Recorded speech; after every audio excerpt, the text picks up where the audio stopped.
el capítulo 1 de los Colosenses, y a medida que usted vaya encontrando el capítulo 1 de Colosenses, en reverencia a la Escritura, se ponga de pie. Leeremos el capítulo 1 de Colosenses.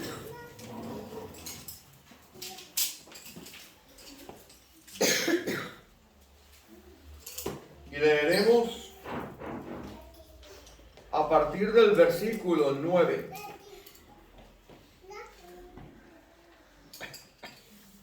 Capítulo 1 de la epístola de Pablo a la iglesia en Colosas. Amén. Iglesia hermana de aquella que estaba en la Odisea y otra iglesia llamada Hierápolis. En esas tres congregaciones. Con mucha seguridad se leyó esta epístola. Leeremos a partir del versículo 9 y lo haremos de manera antifonal. Significa que cada uno de ustedes lee un versículo. Yo leo el primero y después va leyendo otro de ustedes, lee el siguiente y así hasta que culminemos con el versículo 14. Amén. Leo yo el primer versículo, el capítulo 1, versículo 9 de la epístola de los Colosenses. Por lo cual, también nosotros, desde el día que lo oímos, no cesamos de orar por vosotros y de pedir que seáis llenos del conocimiento de su voluntad en toda sabiduría e inteligencia espiritual, en tu palabra.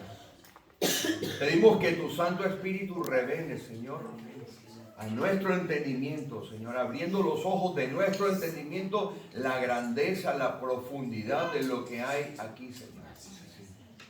Que esta palabra, Señor, que hoy vamos a hablar, vamos a reflexionar en ella, engrandezca tu nombre, Señor.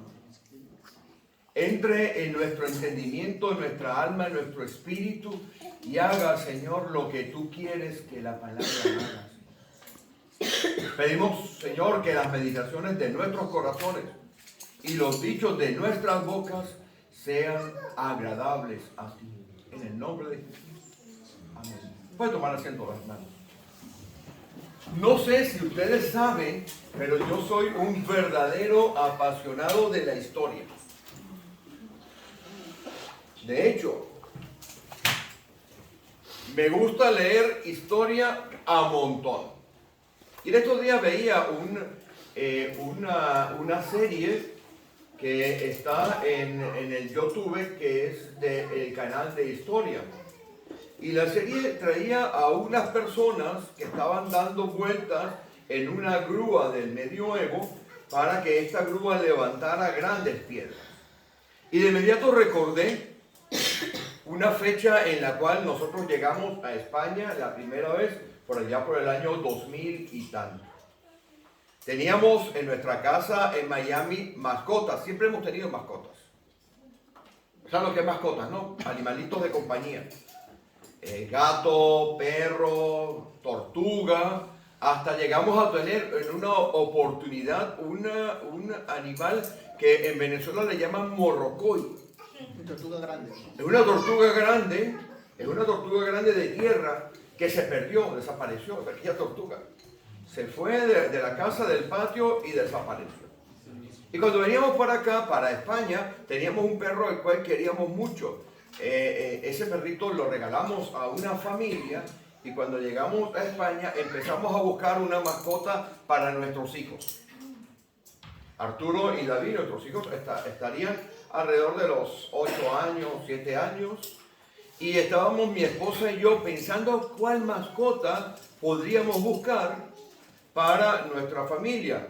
No queríamos perro, vivíamos en un pequeño piso, no queríamos perro. Los gatos tienden a destruir algunas cosas.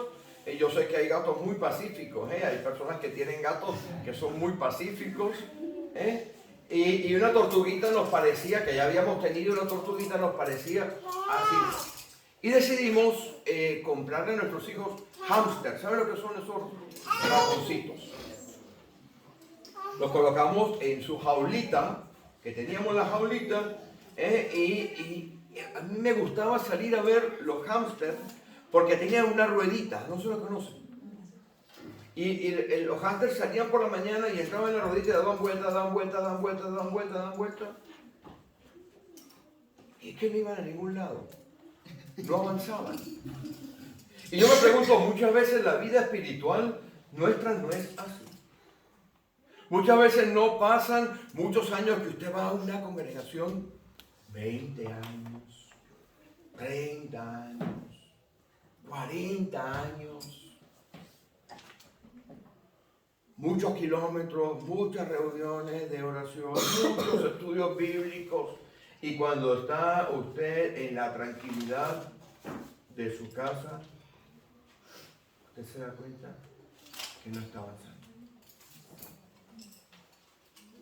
Y hoy, mis hermanos, si Dios lo permite, esta escritura y algunas otras que vamos a leer hoy, nos dirán las claves de cómo podemos avanzar en nuestra vida espiritual.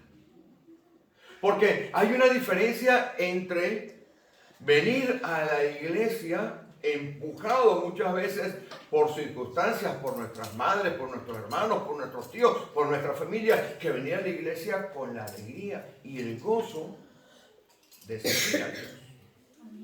Y muchas veces, y le puedo decir que a lo largo de 41 años que tenemos ya en el Evangelio, me he dado cuenta que muchos de nosotros terminamos siendo como unos hámsteres espirituales, en el sentido de que vamos a la congregación y no adelantamos nada. Y una de las primeras claves que tenemos que tener claro nosotros para saber cómo hacer para adelantar está en esta escritura que hemos leído aquí.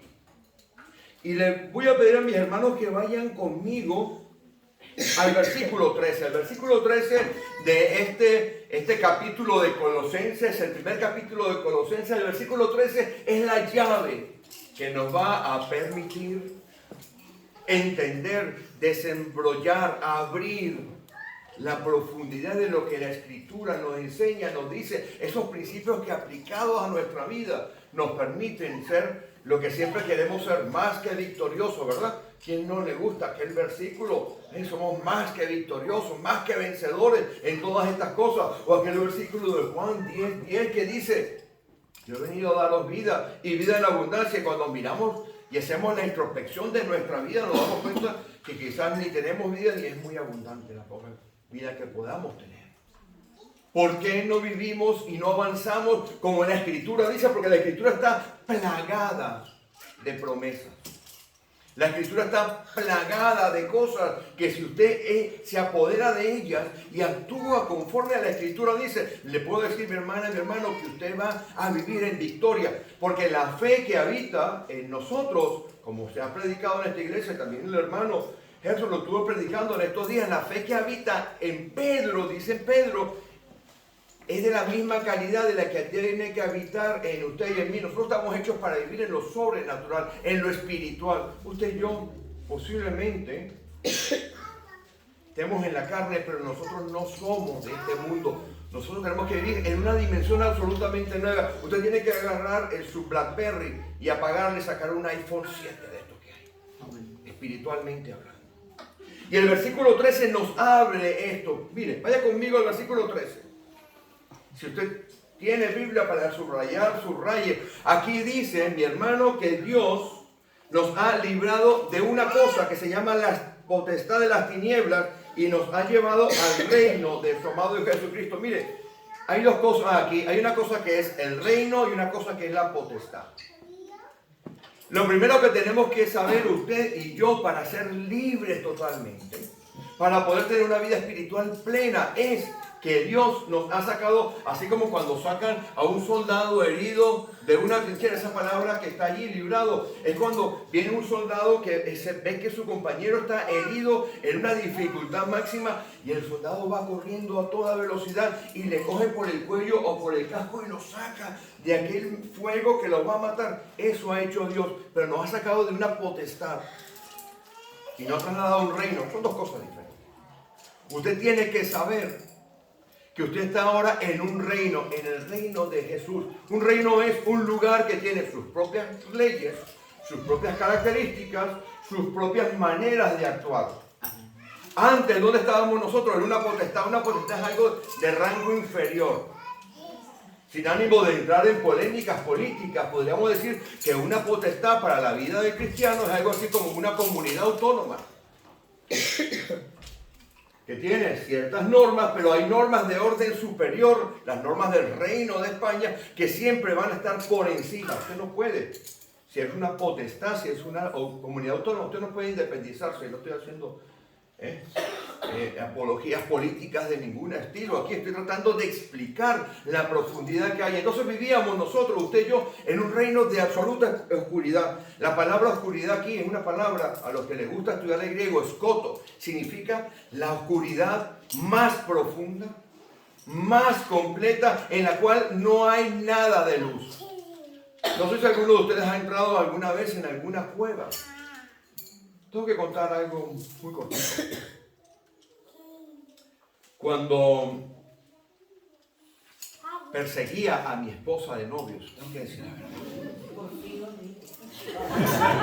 Me borra eso de la cámara, por favor. Cuando perseguía a mi novia, hace 40 años de eso, no sé cuánto ya, he perdido la memoria ya en Alzheimer. Ella me invitó una vez a estar con un grupo de personas porque estaban en un proyecto de rescatar una cueva. Yo nunca había entrado en una cueva. Pero cuando entré en aquella cueva era algo asombroso. No, a medida que uno profundizaba en la cueva, yo iba por ella, por ninguna otra. A medida que profundizaba en la cueva se hacía más pequeña y más oscura. Y con simplemente prender una linterna muy pequeñita, la luz era asombrosa. Pues esa era la vida que usted y yo llevábamos. Dice la Escritura que estábamos muertos en nuestros delitos y en nuestros pecados.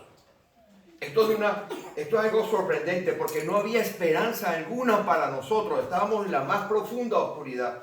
Esa misma palabra que habla allí, que dice que encerró a los ángeles en prisiones de oscuridad, la palabra escoto, es la misma palabra que dice aquí. Es la única o pocas palabras en el griego hablan de una oscuridad de tal magnitud. Nosotros no tenemos una palabra para describir eso en el castellano. Tenemos que echar manos de adjetivos.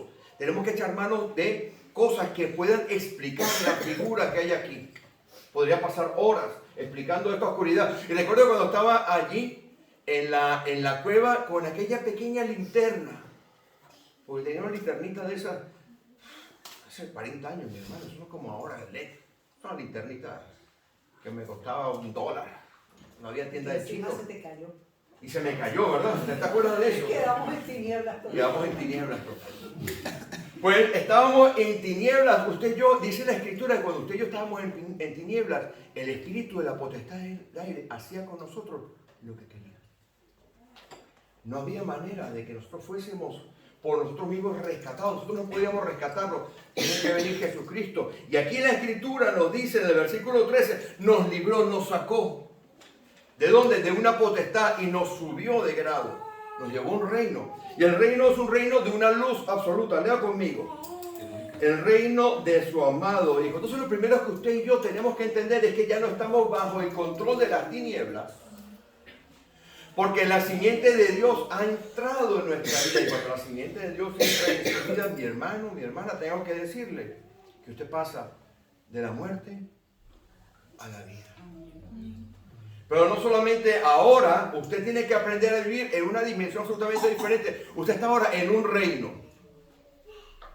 Si usted va, por ejemplo, a Inglaterra, usted no puede coger el coche y conducir por el lado verdadero.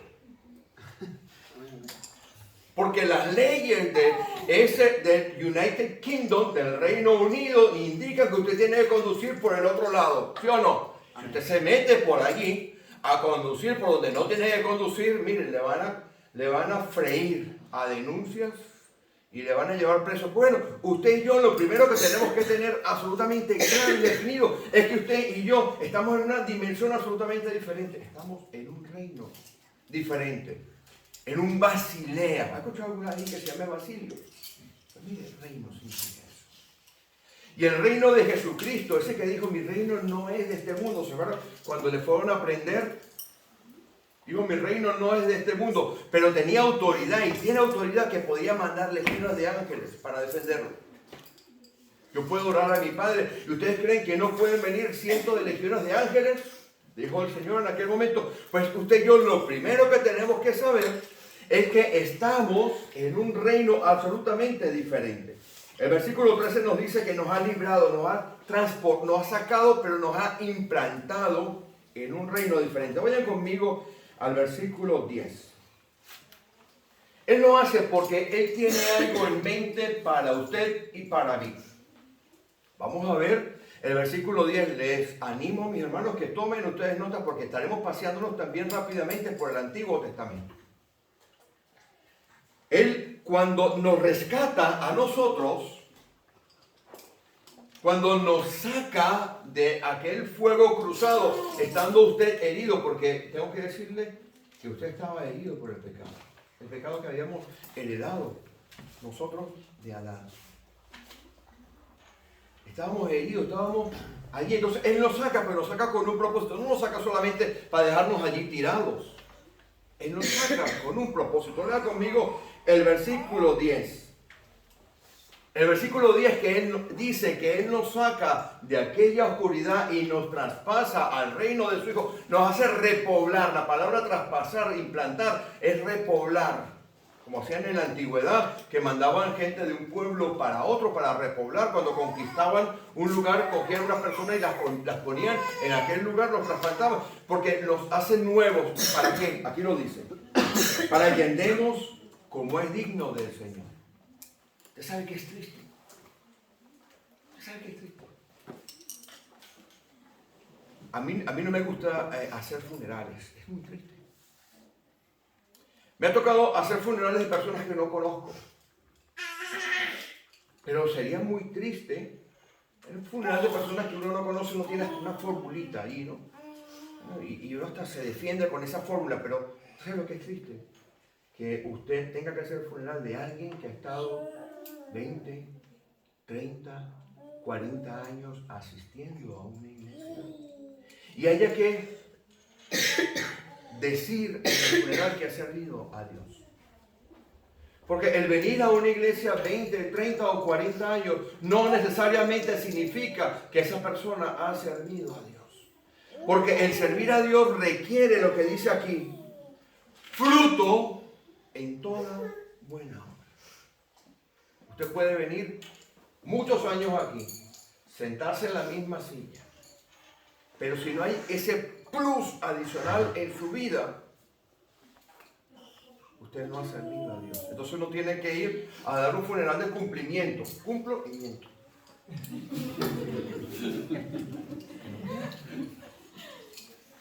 Pero cuando usted sabe que aquella persona ha entregado su vida a Dios, ha visto los frutos, las demás personas han visto los frutos, entonces uno hace ese funeral hasta con alegría. Hasta con alegría lo hace uno porque, como dice el apóstol, he corrido mi carrera.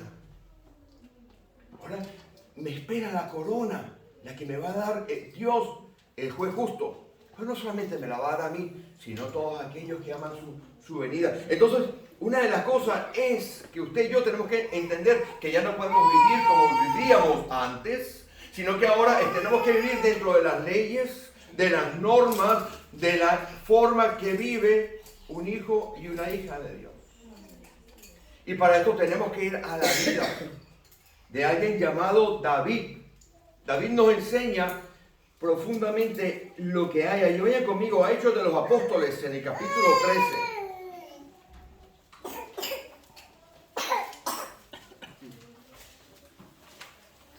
Hechos de los Apóstoles, capítulo 13.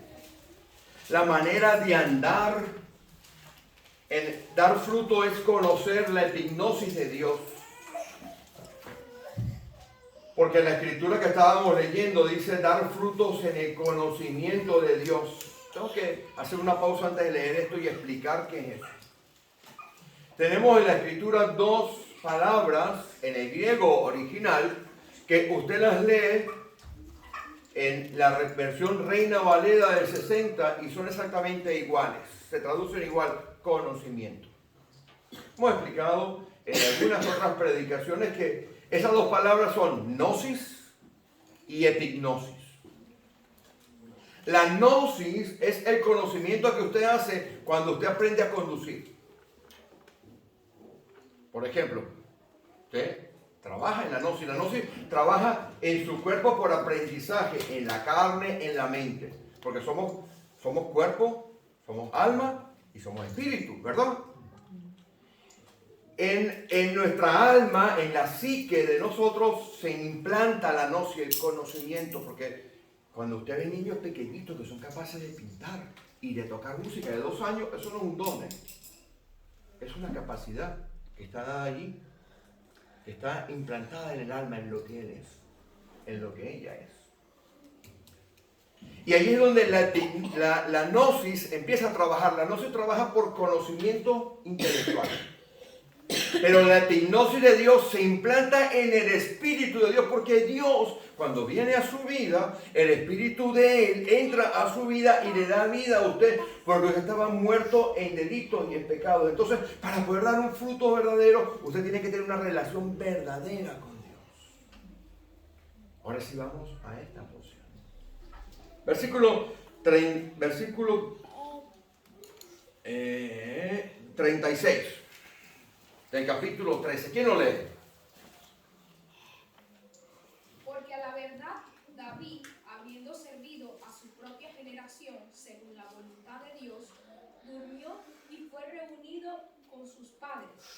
Este sería el epitafio, muchas gracias mi hermana, el epitafio que habría que poner en la tumba de todo cristiano. Aquí usted ve cómo David cumplió el propósito de Dios para él. Usted y yo tenemos, y lo voy a explicar también hoy, aprovechando que hay caras nuevas aquí, y así se llevan este concepto claramente definido. Está el diseño de Dios, está el propósito de Dios y está el llamamiento suyo. Es otra cosa diferente. Si Dios le ha diseñado a usted y usted se da cuenta de chiquitico, usted se da cuenta de pequeñito, si Dios le ha diseñado para que usted sea músico, para que usted sea lavadora, yo he explicado algunas veces que el gran problema que tenemos en las congregaciones es que Dios le ha diseñado para que usted sea lavadora y usted se empeña en hacer microondas. ¿No cumple el propósito?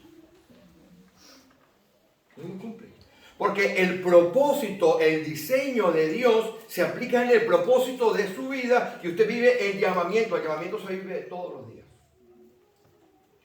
Y este hombre que está aquí, David, entendió lo que él era, para lo cual le había creado Dios, le había hecho nacer. Porque tengo que decirle a mi hermana, a mi hermano, que cuando usted nace, cuando Dios le está creando, mi embrión lo vieron tus ojos. ¿Lo han leído? Salmo 139, que habla de todo eso. Cuando Dios nos ha creado con un propósito. No nos ha creado para venir a sentarnos en una silla o para ir a trabajar 40 horas. Yo conocí un hombre que durante 45 años, ¿sabe todo lo que hacía?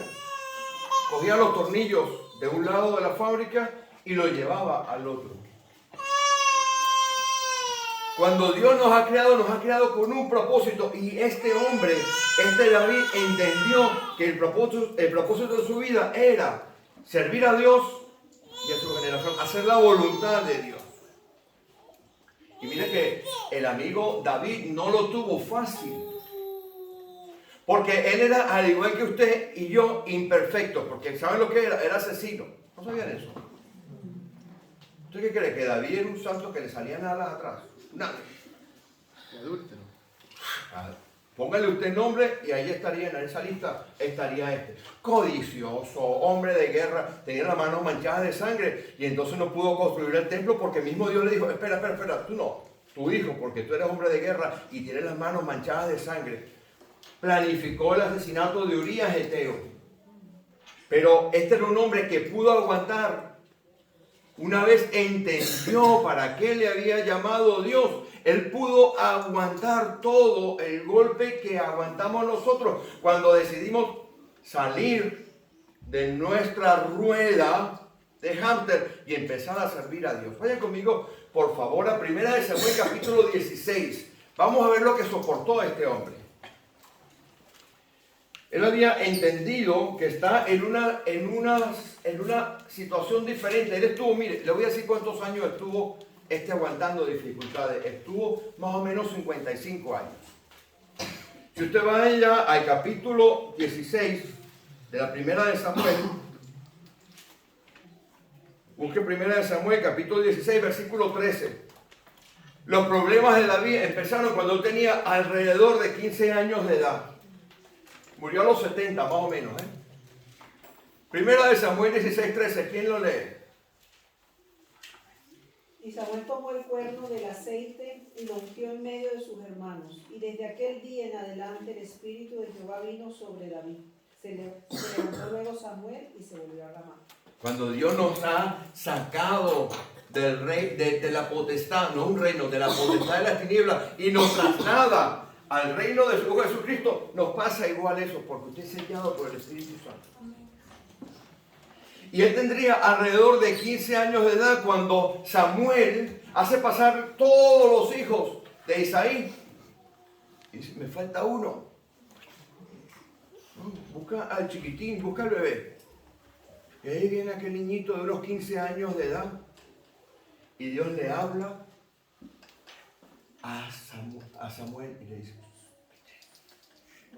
este es conforme a mi corazón. No mire el parecer de los demás, porque el rey Saúl era un tío grandote, era alto. Y cuando viene David y se pone de rodillas, porque la unción, no sé si ustedes saben cómo era la unción del Antiguo Testamento, venía con un cuerno de más o menos medio litro de aceite, un cuerno de vaca, lo metía en el aceite y se ponía David así. Y venía y le echaban el aceite arriba. Por eso dice, porque es como el aceite que baja por la barba. ¿Saben el salmo, no? Y se va por las vestiduras. Así era ungido. Y ese niño de 15 años, dice la Escritura, que cuando vino el aceite de la unción del Espíritu Santo sobre él, ahí empezaron sus problemas. Ve el capítulo siguiente. Y si usted va a 2 de Samuel, en el capítulo 5, en el versículo 4, lea, por favor. Vea cuántos años estuvo él. Empezó a reinar cuando tenía 30 años, pero pasó 15 años desde que lo ungieron, desde que usted decide saltar de la rueda de hámster a servir a Dios, desde que lo ungieron a él, hasta los 30 años fue problema. ¿Sabe que estuvo perseguido, encerrado en una cueva? Han estado hablando las mujeres de fe de temas similares a esto hace poco. ¿Quién lo puede leer? 2 de Samuel, capítulo 5, versículo 4. David tenía 30 años cuando llegó a ser rey y reinó 40 años. Estuvo 40 años y medio, para ser exacto. 40 años y medio aguantando problemas. Pero tenía una cosa increíble, este hombre David. Porque David supo soportar las tormentas. Porque mire, cuando mi hermana, cuando usted decide servir a Dios, usted decide bajarse de la rueda.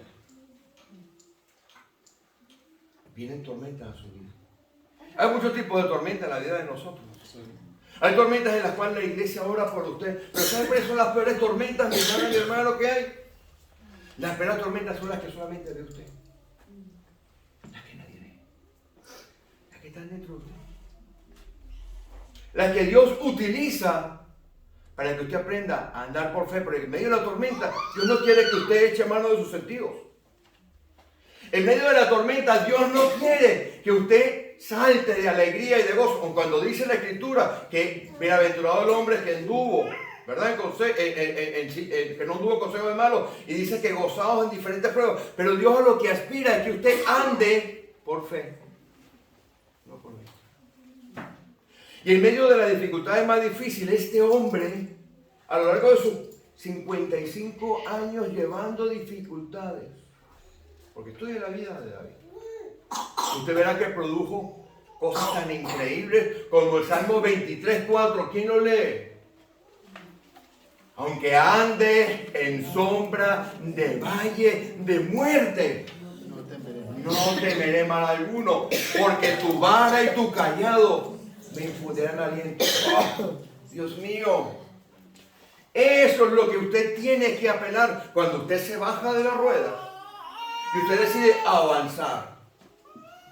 Pero él tenía que aprender cómo avanzar. Salmo 40, yo alguien busca Salmo 143, Salmo 48, algún hermano, y Salmo 143, 10, otro.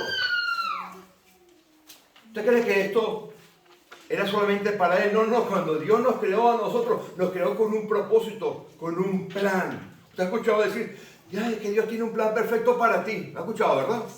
Pues sí. Pues se lo digo yo. Pero sentadito en esta silla, engordando. El plan de Dios es un plan creativo que impacta al medio. Él no nos ha salvado, no nos ha rescatado de la potestad de las tinieblas, nos ha trasladado al reino de Dios Jesucristo para que usted engorde una silla. No, no, no. Dios nos ha rescatado con un propósito creativo, porque cuando le hizo a usted, Él ya tenía en mente lo que usted tenía que hacer. Está aplaudiendo la niña, bendito Dios. Aplaudo usted también, porque usted también tiene un plan que cumplir. Salmo 43, Salmo 48, búsquelo. ¿Qué dice? El hacer tu voluntad, Dios mío, me ha agradado, y tu ley está en medio de mi corazón. Esto es un salmo de David. Todas las dificultades que tuvo que enfrentarse David. Y mire lo que dice. Está ungido por el Espíritu Santo. ¿Cómo está usted? Dice en la primera de Juan, dice que todos tenemos la unción del Santo. Usted la tiene y yo la tengo. La fe que usted tiene y la fe de los apóstoles es exactamente igual. Eche mano de esa fe. Está depositada allí porque tenemos este tesoro en vaso de barro para que la excelencia del poder sea de Dios y no de nosotros. Mire todo lo que tenemos. Mire todo lo que tenemos. Y cuando él no sabía cómo cumplir la ley de Dios, Salmo 143:10, ¿qué hacía? Enséñame a hacer tu voluntad, porque tú eres mi Dios. Tu buen espíritu me guíe a tierra firme. Señor, ¿qué quieres que haga? Me has creado con un propósito determinado, con un diseño determinado que yo debo cumplir tu voluntad. Pero Señor, ¿sabes qué? No avanzo en mi vida espiritual porque estoy año tras año, dándole vueltas en la ruedita de hámster. Voy a todas las reuniones de oración. Sí, Señor, voy a todas las reuniones de oración. Voy a todos los estudios bíblicos. Hasta ofrendo. O no avanzo. No avanzas porque estás allí, en la ruedita de hámster. Entonces tienes que hacer esta petición, pero como Dios te creó con un propósito, con un plan en su mente, tú estás para cumplirlo. Es como tu ADN. Es como tu ADN. Tú eres único. Termino con un ejemplo en el Antiguo Testamento. Vaya conmigo a Esther, capítulo 4. Primera cosa que tenemos que saber es que ya no estamos en la potestad de las tinieblas, sino que ahora estamos en el reino de su amado Hijo Jesucristo. Tenemos unas reglas diferentes, unas leyes diferentes, somos hechos nuevas criaturas, por ende, vivimos de una manera diferente. Que cuando usted decide aceptar a Jesucristo como su Salvador, porque Él ha venido y le ha venido a su vida, y usted ha aceptado a Jesucristo, el Espíritu Santo viene a morar en su vida. Viene a morar en su vida.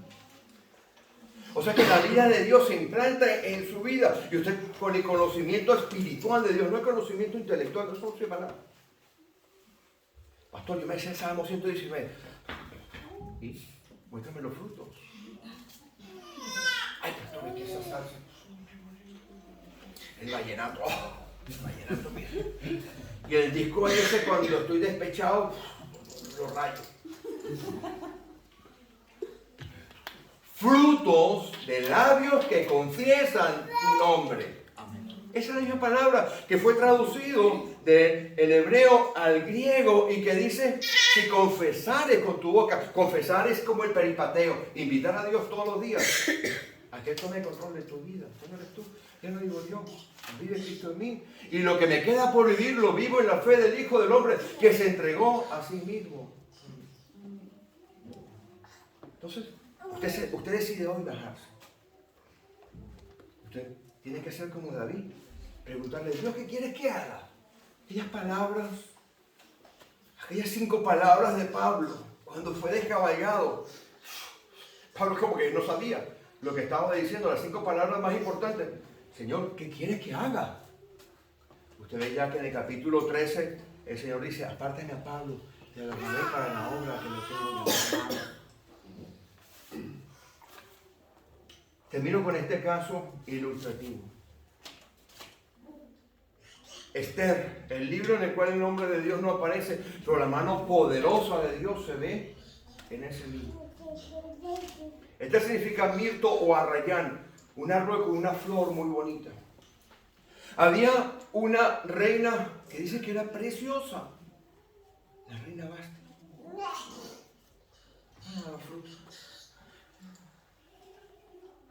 No obedecía a lo que el rey quería. Tenía un montón de cosas, pero no la obediencia. Tenía que tener. Usted y yo hemos sido llamados a obedecer. El rey la descabalga y aparece por allí una joven llamada Esther. Hacen pasar a todas, busca el capítulo 3 y lo va viendo, hacen pasar a todas las mujeres. Y el rey se fija en una. Pero había un decreto para exterminar. El día 25 de febrero del año 473 de nuestra era, había un decreto que ese día había que matar a todos los hombres, a todas las mujeres y a todos los niños del pueblo de Dios. El tío de ella le manda un mensaje. Dice, mira, Esther Mirto Arrayán, tú no estás ahí porque seas bonita. Tú no estás disfrutando del palacio, tú no estás disfrutando de todas las ventajas, tú no estás disfrutando de todas las cosas bonitas porque tú eres la más guapa. No te equivoques. Tú estás allí porque Dios tiene un propósito contigo. Y ojo, si no lo vas a hacer tú, no te preocupes, que alguien más lo hará. Vayan conmigo al capítulo 4, versículo 13. Mardoqueo, su tío, su padre, porque la había adoptado, le dijo, no pienses que escaparás en la casa del rey más que cualquier otro judío, porque ella era judío, también se la iban a cargar.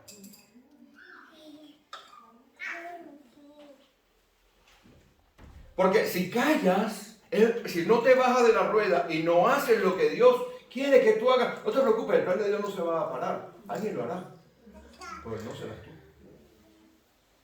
Pero tengo que decirte algo, Esther. ¿Quién sabe que en el hebreo eso es una afirmación? Lo voy a parafrasear, lo voy a leer como dice aquí. Dice, ¿quién sabe si para esta hora has llegado? Significa, tú has llegado al reino, no porque seas bonita, o no porque te hayan llenado de afeites y de cosas. Tú has llegado al reino para cumplir lo que Dios quiere.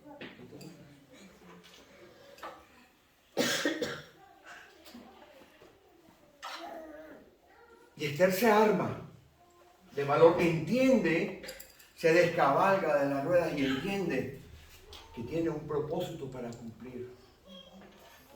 Y dice, ven conmigo. Versículo 16, la parte final, voy a ir. Y si he de perecer, que perezca. Yo le pregunto a usted ahora, ¿cuántos años en la congregación? ¿Cuántos kilómetros ha hecho en su vida para venir a la iglesia? ¿Cuántas comidas ha tenido usted en la iglesia? ¿Cuántos años asistiendo a todos los estudios bíblicos? ¿Pero ha entendido el propósito de Dios en su vida? ¿Sabe usted para lo cual le ha llamado Dios? ¿Se ha bajado usted de la rueda del hámster? Si usted quiere avanzar, haga como hizo David. Señor, enséñame a cumplir tu voluntad. Vamos a ponernos en pie y vamos a orar.